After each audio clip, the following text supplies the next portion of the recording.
All right, Daily Ticker Time on a Tuesday brought to you by Pelican Brewing. Visit pelicanbrewing.com for more details on locations, events, award-winning beers, independently brewed since 1996. Pelican Brewing, born to the beach. The Eastern Conference Finals begin tonight. We're fired up for it.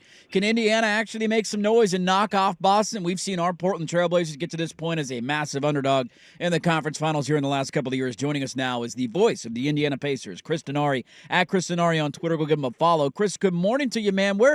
If I would have told you at the start of the year the Indiana Pacers are in the conference finals, is that oh my God, I'm shocked? Yeah, I could see it. What would the reaction have been maybe in September if I told you this is where the Pacers get?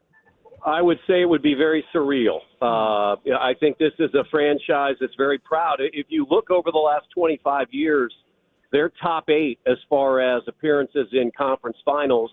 But the last couple of years have been a rebuild. Around Tyrese Halliburton, the acquisition of Pascal Siakam in January. This was a team that felt that they needed to get back to the playoffs. I think probably in September they were thinking, hey, let's get into the play-in 7 through 10, and maybe it gives us a chance to get into the playoffs. But they were able to secure the number 6 seed, beat Milwaukee in the first round, and then, as you guys know, beat the Knicks in 7 games, wrapping it up Sunday at Madison Square Garden. So it's a little bit surreal. It comes at a great time for our city. In fact, I'm downtown on Monument Circle getting ready to MC an event. But we have the world's greatest race on Sunday, the Indianapolis 500, sandwiched around a home game at Gainbridge Fieldhouse on Saturday night. Wow. And another home game on Monday. So this city is ecstatic right now. And I think to your point, you guys know, it almost means more because nobody expected them to be here. And so everybody's just ready to go, and we'll be watching game one. For me, I'm the television voice of the Pacers, and so I did 90 of the first 93 games. We did all of the first-round games, but once the second round hits, I become a fan like everybody else. So but looking forward to watching game one tonight in Boston. Well, it's certainly been a surprise season for him, and it's quite an accomplishment. I know we don't do it much in the media, give credit to teams that get to the Final Four of their season, but getting to this point is an accomplishment. What have you made of the noise, though, of how everybody views this series? Because it feels like for a lot of people, they're not diving into it. I think this series can maybe be more surprising. How have you felt about the national narrative of Indy versus Boston? Well, I think the Pacers are used to that. If you look back at the second-round series, even though many people thought New York was undermanned, 16 ESPN analysts picked the Knicks, and nobody picked the Pacers. So I think the Pacers are pretty used to that. But I think, this is a matchup. They played 5 times during the regular season. The Pacers won a couple. One of those was the quarterfinal game of the in-season tournament. So this is a Pacers team that is very confident. They're one of the top offenses historically in the NBA. These are the 2 top offenses in the NBA this year. So I think the Pacers feel like that they can score enough points. And I think the other thing is that they're much better defensively than they were earlier in the year. They're not great defensively, but they're much better. And that's all that Rick Carlisle wanted from his team. He wanted them to be better on the defensive end, and I think they've done that. Yeah, it's interesting. We're talking about Chris Dinari, the TV voice of the Indiana Pacers, at Chris Dinari on Twitter. There's always trade speculation in the NBA, and one of those names that's been out there for years, I know it because we talked about him a million times on our show, was Miles Turner, of like, hey, is that a guy the Blazers should go get? Could you get him for a first-round pick? Like, we've had debates about that guy and bringing him to Portland for many years, and not anymore because we're rebuilding, but they decided to remain committed to him, and I don't know how seriously they shopped him, but just your thought on the way that they've held steady with some of their guys that they've developed, and now finally seeing that come to fruition with a run to the conference finals. Yeah, I'm very proud of Miles. I mean, I've seen the young man grow up. This is his 9th year, and I've said this to people. I firmly believe this, and he's got a long way to go in his career. I think he will be one of the most beloved Pacers in history. And the reason I say that, it's not just what he does on the floor, but how involved he's been in the community. And to your point, his name was always out there from a trade standpoint. And, in fact, the Pacers made an offer to DeAndre Ayton a few years ago that Phoenix matched. I think it all changed for Miles when they made the trade to bring Tyrese Halliburton here. Domantas Sabonis is a wonderful player, but the Sabonis-Turner pairing just didn't work. And when Halliburton came here, I just believe he unlocked Miles. Miles became a better player because now, he was the only big. And so I don't think I couldn't be happier for him. I mean, he's had a great year. He's been really effective in the playoffs. He can step out and shoot the three, but at the same time, he can protect the rim. So it's been really good to see. He was a part of playoff teams here in Indiana that could never get out of the first round. So for him, it's very special to see what the Pacers have done. Power rank these three athletes from Indy fame right now. Who's really representing Indianapolis for people? Anthony Richardson, Caitlin Clark, Tyrese Halliburton. Boy, that's the big three in Indianapolis right now, and it's hard to go against Caitlin Clark just with what she accomplished at Iowa. She's almost the Taylor Swift of sports right now. The Fever have played 2 regular season home games, and they've sold out both of them at over 17,000 tickets. So I would say that's a pretty good trio. I think, with what Tyrese Halliburton has done, getting his team to the Eastern Conference Finals, what he accomplished in the in-season tournament, I would definitely put the 2 basketball players right now ahead of Anthony Richardson.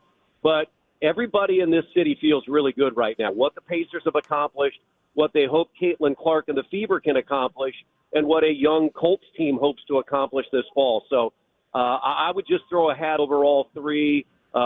They're all excellent, and we hope they all have great success. If I threw an Indy car in there, would it finish last behind all 3 of those people?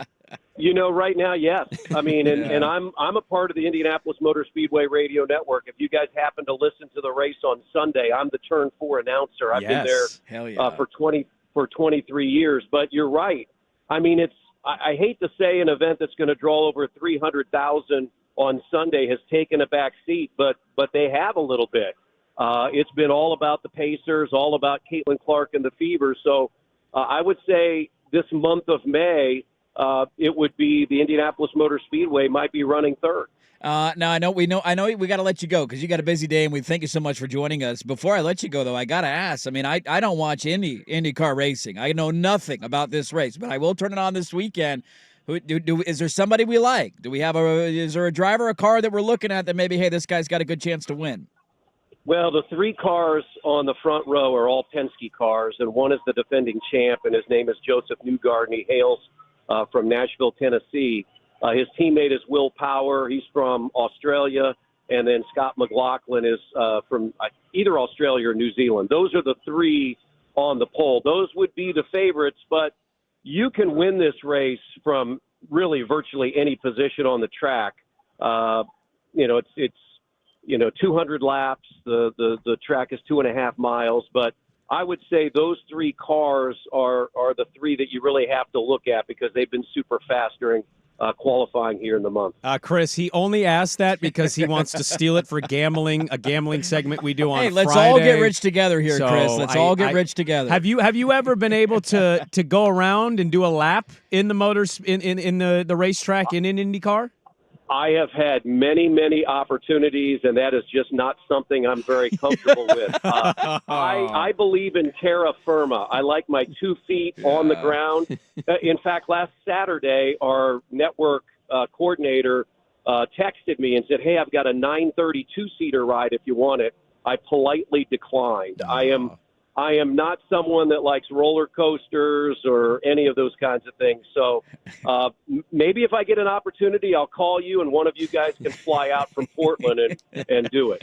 I love it. Great stuff. Chris Dinari, go give him a follow on Twitter, at Chris Dinari. You can hear him calling the Indy 500 this weekend. He is the longtime voice of the Pacers. I'm sure it's weird for you to not be able to call the games anymore, but enjoy the ride, man. Conference finals are always fun. We'll see what they can do against Boston. We really appreciate the time here in Portland. Thanks, man. Hey, thanks, guys. Glad to spend time with you. Absolutely. Chris Dinari, the voice of the Indiana Pacers. I had a couple years back, we get these random emails all the time on our work email, and one of them was the Hillsborough Air Show was about to happen. It just happened actually last weekend, but it was rapidly approaching, and somebody emailed and said, would you like to go up in one of the jets to do like the fighter show type of things? Nope. And I think Krupke did it, but I almost did it. I cowered out. I backed out. I'm like, I can't do it. I can't do it. You were terrified of flying. Yeah, I know. You peed your pants. But you're with a professional at that. That's the top level. Well, the two-seater car he's talking about way back when I